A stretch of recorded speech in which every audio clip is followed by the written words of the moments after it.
have new details this morning surrounding the U.S. college student who vanished on spring break in the Dominican Republic. Authorities in the United States are calling on Interpol to issue a worldwide missing person alert, what's called a yellow notice for Sudiksha Konanki. That request filed by the Loudoun County Sheriff's Office in Virginia.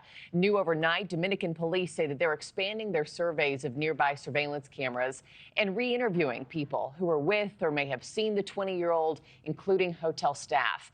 Here's what we know so far. Konanki was last seen on security cameras headed out to the beach after a night out with friends on Wednesday. Then, early Thursday morning, she was seen with a man who claimed that they were swept up by a wave. It was about 4:50 a.m. He came back to shore, showed up at the hotel hours later, but said he couldn't find her in the water. Investigators have discovered her clothes near the area where she was last seen. Joining me now is NewsNation Law and Justice contributor Jennifer Coffindaffer. Jennifer, it's always good to have you. Let me just start with this man who says that they were swept up by the wave. I mean, I don't know about you, but if I'm with someone that's really swept up by a wave, I'm not showing up at the hotel hours later. You know, I'm going for help pretty quickly. Does this smell fishy to you? It smells fishy, and it just doesn't comport, Markie. Yeah. You know, when the reports came in that she was swept up by a wave, the big question was, well, who saw her get swept up by the wave, and why didn't they report it imminently?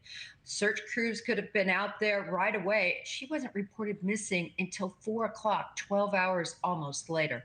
And I know he says that he had gotten ill on the beach, fallen asleep there.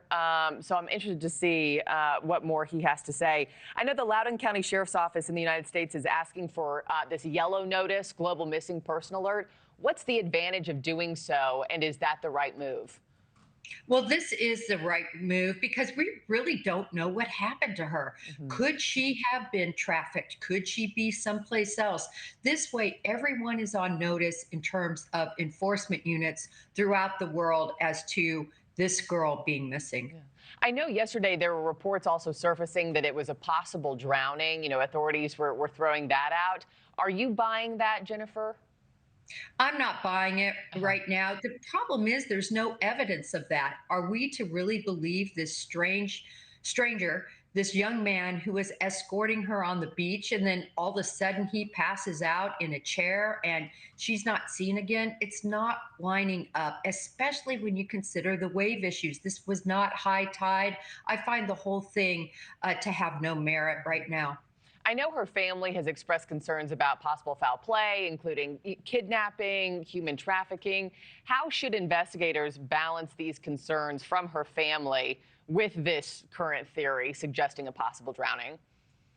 You know, I think, Markie, you have to start with what is most plausible. And what is most plausible, first of all, is that she was with this last man, or with this man. That's where she was last seen, Markie.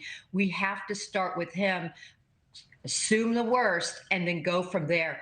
Again, search efforts have not proven positive, and that is a big negative for this case. Yeah, the other new nugget that really stands out, Jennifer, is the fact that police say her clothes have now been found on this beach bed near the shoreline. If you were there on the ground at the helm of this investigation, what would that tell you? That would tell me that either she removed them or somebody removed them. And this whole relationship with this person she was out there with might be much more involved than just a walk on the beach and a swim. And before I let you go, what would you be focused on today? What, 5 days later, as the situation continues to get more dire by the hour? They really need to be focusing on getting all cameras in and around that area reviewed, and they need to focus on that man who saw them last. He needs polygraphed immediately.